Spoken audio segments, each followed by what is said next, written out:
Welcome to the Deep Dive. We unpack compelling ideas, trying to pull out the insights you need for, navigating this changing world. Today, we're diving into something, maybe a bit counterintuitive. It's about personal growth, but with a twist. The surprising power of doing it quietly, strategically. Ever felt stuck? Like you need a big change, but somehow you get sabotaged or just can't seem to get real traction.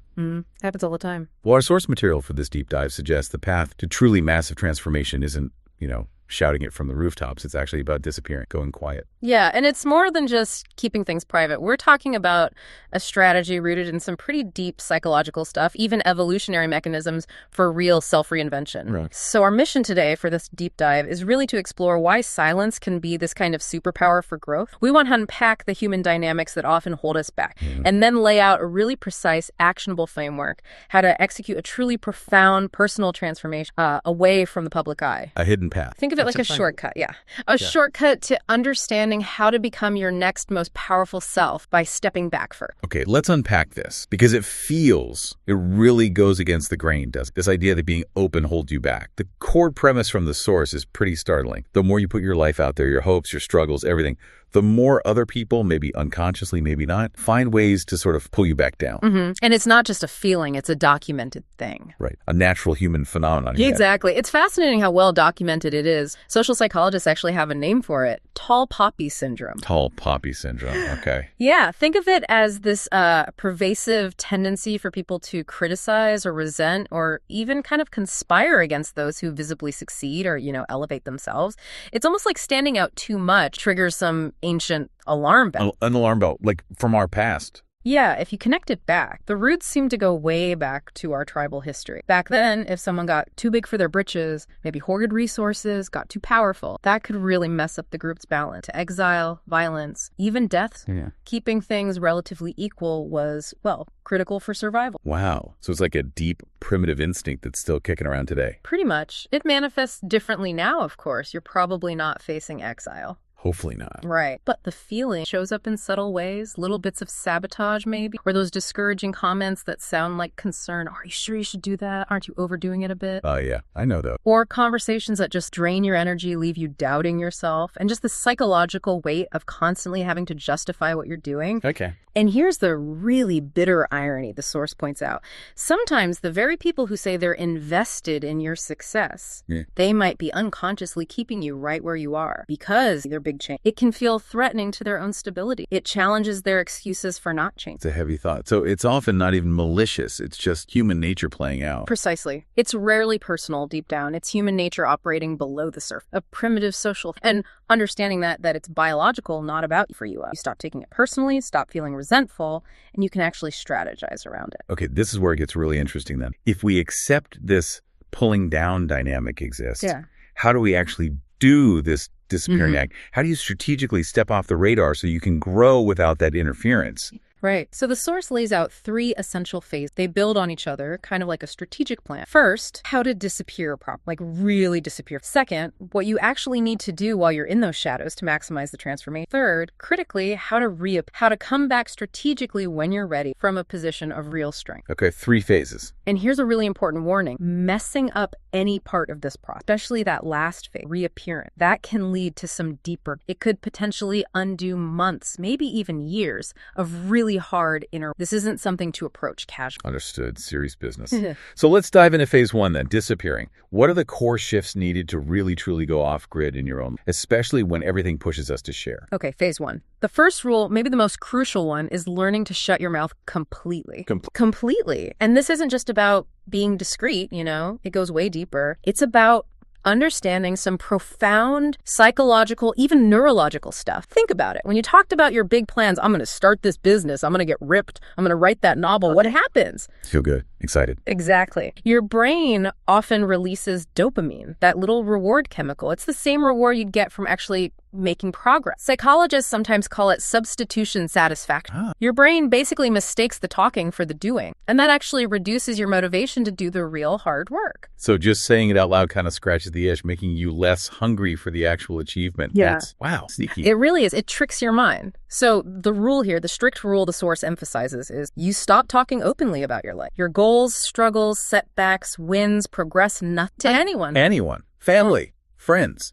Anyone. Family, friends, coworkers, social media, gone. The only possible exception, maybe, is a life, but only if you are absolutely certain their support is unwavering, non-judgmental, and won't undermine. That sounds incredibly difficult. We're wired to share, right? Totally. You're fighting millions of years of evolution. Sharing info was vital for tribal survival, for bonding.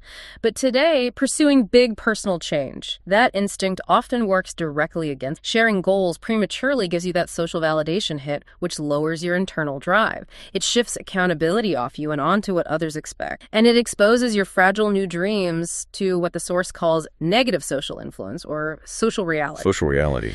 Yeah, where other people's reactions, their doubts, their own limitations start shaping your perception of what's actually possible. It can poison the well before you even start. Okay, that's a really tough habit to break. How do you actually do it? Just bite your tongue constantly? It starts with awareness, developing what they call metacognition, just noticing that urge to share before you act, practicing conscious silence, and then learning to take that energy, that impulse to talk, and redirect, channel it back into the work itself. Use it as psychological fuel. Like internal recycling. Exactly. Think of it like you're going undercover in your own life. You're a secret agent. Your mission, the death of the old you, the birth of the new you, depends on maintaining those boundaries. Don't blow your cover. Okay, so that's the first. The second crucial element, and this might be the toughest psychological lift, is learning to only care about what internal validation. Yeah, easier said than done. Absolutely. Most of us walk around with this nagging feeling that everyone's watching us, judging us. Psychologists call it the imaginary audience effect. The imaginary audience, I feel that. Right. It's this invisible filter that dictates so many of our choices without us even realizing it.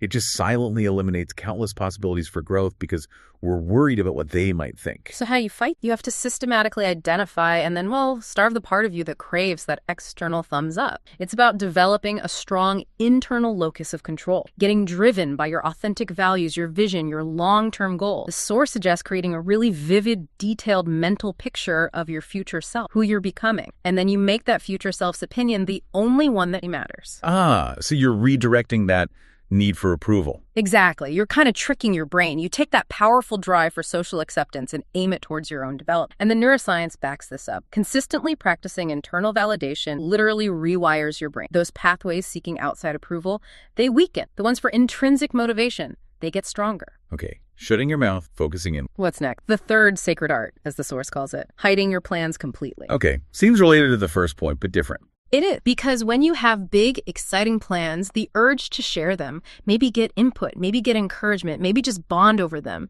that urge is intense. You have to resist. The source puts forward this idea, maybe call it the 5%. Every little piece of your plan that you leak out, it potentially reduces your chances by, say, 5%. 5% per leak. Wow. Why? Well, a few reasons build on what we've said. First, false feedback. You get praised for your intention, not your action. Brain gets reward, motivation drops. Second, social gravity. Other people unconsciously tend to pull your big ambitions down to a level they're often framed as being Well, it sounds hard. Exactly. Third, accountability shifts. Suddenly you're accountable to their expectations, not your own future self.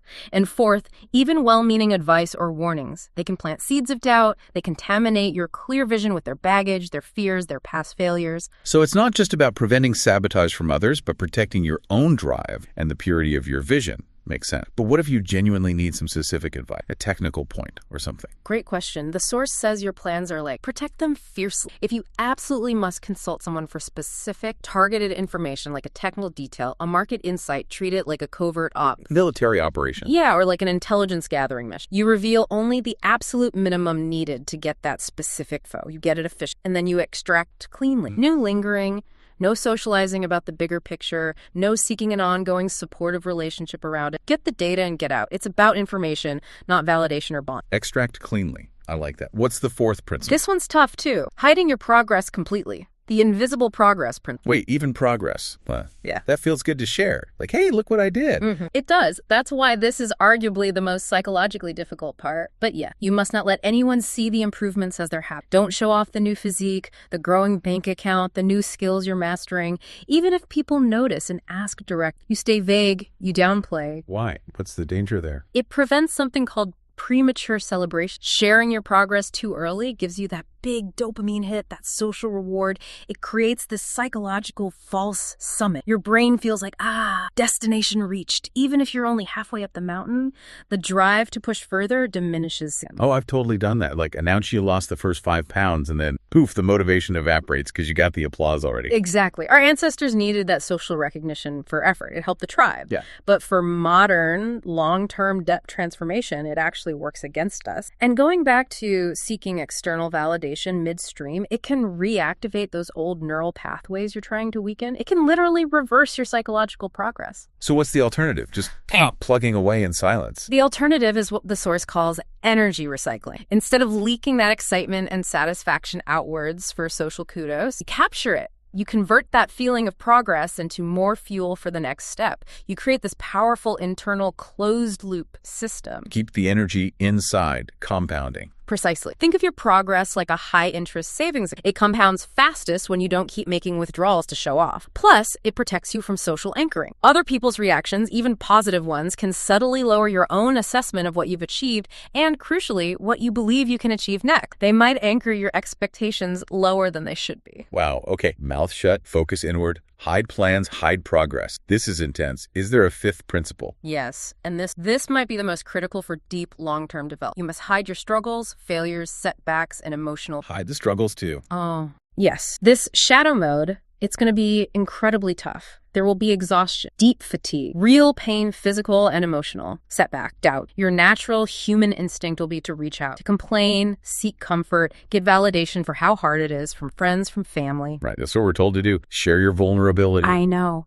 But for this specific process of deep transformation, the source argues you need to shut that impulse down completely. You handle the pain, the confusion, the doubt, the failures entirely by yourself. Isn't that unhealthy? Like bottling it all up? How do you avoid real isolation or mental health issues doing that? It's a crucial distinction. This isn't about toxic stoicism or denying your feelings. It's about how you process difficulty. You still feel it. Scream to the wind if you need to. Cry, punch a pillow, whatever. But do it privately. The goal is to process it in a way that builds genuine, unshakable strength, resilience, and self-reliance, rather than seeking external soothing that ultimately makes you dependent. Let your struggle become your strength, not your story you tell others. Process privately to build strength. How does that work psychologically? Well, according to the research underlying this, solitary processing does several vital things. One, it develops distress tolerance, your actual capacity to be uncomfortable without immediately needing someone else to make it better. Two, it builds genuine self-efficacy. That's the rock-solid belief you can solve your own problems using your own internal resource. You learn you don't need rest. Three, it prevents learned helplessness, where you become psychologically dependent on others' support, which fundamentally undermines your independence. Okay. And maybe most importantly, it develops what some call anti-fragility, not just bouncing back from difficulty, but actually getting stronger. Because think about exercise. If you pop painkillers every time your muscles ache, yeah, you avoid the discomfort, but you also prevent the muscle from rebuilding stronger. The ache is part of the strengthening process. So the pain is the signal for growth, and avoiding it short circuit. Exactly. You have to learn to embrace, maybe even appreciate the struggle, because your capacity to handle difficulty is directly proportional to your capacity to achieve the extraordinary. Real transformation doesn't come from avoiding struggle. It comes from learning, dance with it. Oh, okay. Phase one is a lot. It's a complete internal and external lock. So once you've committed to this, once you're in the shadow, what do you actually do? What's phase two? How do you maximize the transformation you're hiding? Right, phase two. Maximizing transformation while in the shadow. This is the architecture of the change itself. And the first element here is absolutely picking your targets with absolute specificity, not just vague goals. No, vague goals like get in better shape or make more money lead to vague results or no results. We're talking precision that almost feels mathematical. Yeah. A specific body fat percentage, exact muscle measurements, a specific monthly revenue number you will hit, placement in the top, say, 10% of practitioners in your new skill. Okay, crystal clear targets. Why is that so important? Because specificity does a few things psychologically. It prevents goal conflict, where fuzzy goals pull you in different directions, and it tunes your brain's reticular activating system. That's like your brain's built-in filter or spotlight. The RES. Yeah, I've heard of that. Right.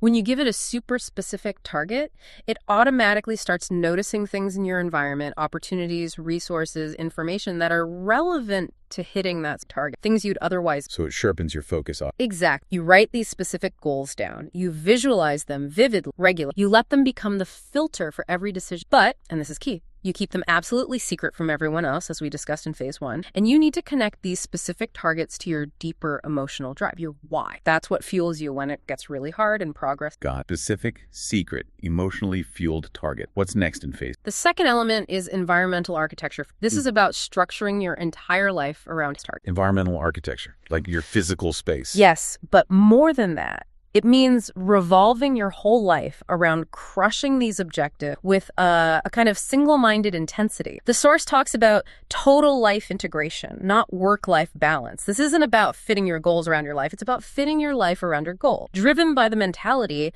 that this is your one shot, your main focus right now. Total commitment. Total. Every action you take should either intentionally advance your goals or, at minimum, maintain your capacity to pursue them. Rest, nutrition, etc. So yes, it involves environmental design. Structuring your physical space, maybe moving closer to the gym or setting up a dedicated workspace free from distraction. It also means managing your social environment, maybe joining relevant classes or groups, but only for the learning or practice. Maintaining secrecy about your specific, ambitious, personal goals within those. And your digital environment. Unfollow distracting account. Curate your information. So you're literally building a world around you that makes success more likely. Precise. And you time box relentless. Your goals become the immovable rocks in your schedule. You plan time, practice time, execution time, and you protect that time fiercely. Everything else fits around. This requires uncompromising commitment. You have to be willing to sacrifice things that don't serve the transformation. That might mean ending draining relationships, changing jobs, moving house, whatever it takes to create the optimal condition set. That's a level of dedication beyond what most people consider. It is, because the goal is profound transformation, not just incremental improvement. Okay, so specific target, engineered environment. Yeah.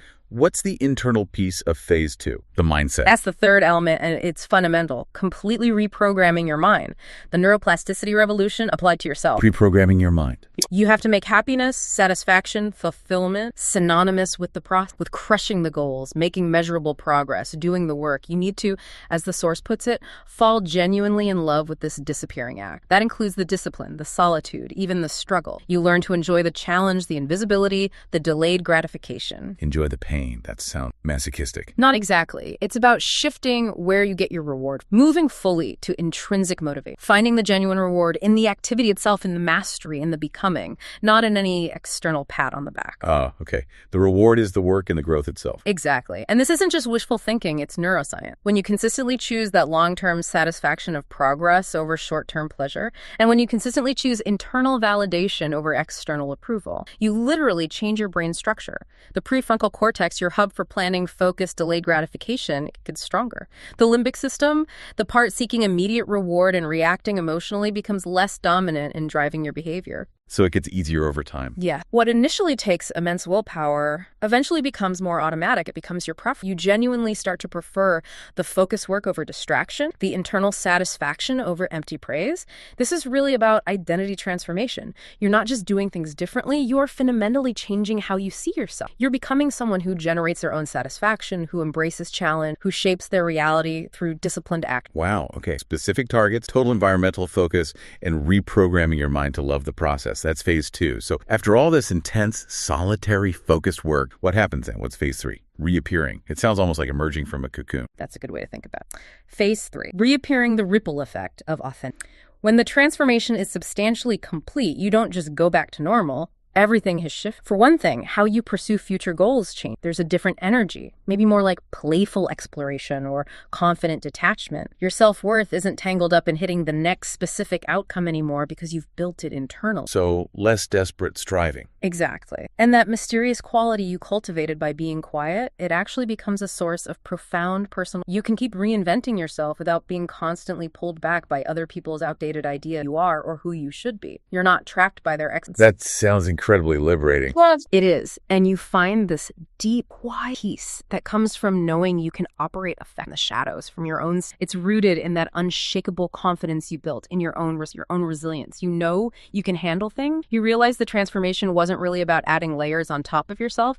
It was more about removing everything that was holding your authentic self back from just emerging powerfully. Removing the noise to find the signal. Beautifully put. Real power, the source suggests, comes from that unshakable inner strength you built by standing completely in your own truth, alone in the dark and realizing you were okay, more than okay. You learn you can influence situations without trying to, can lead without needing followers. You can create meaningful change just by showing up as your authentic, transformed self in a world where so many people are just performing. That's a profound shift. And maybe the core paradox you learned in the shadows is this: you are completely enough, exactly as you are right now, and you are simultaneously capable of becoming infinitely more than you ever imagined. Enough and capable of more, both true at once. Yes, and holding that paradox is the foundation for a life filled with real meaning, genuine impact, and a kind of deep satisfaction that chasing external validation could never, ever provide. What an incredible journey. This idea that the biggest changes happen not under the spotlights, but in this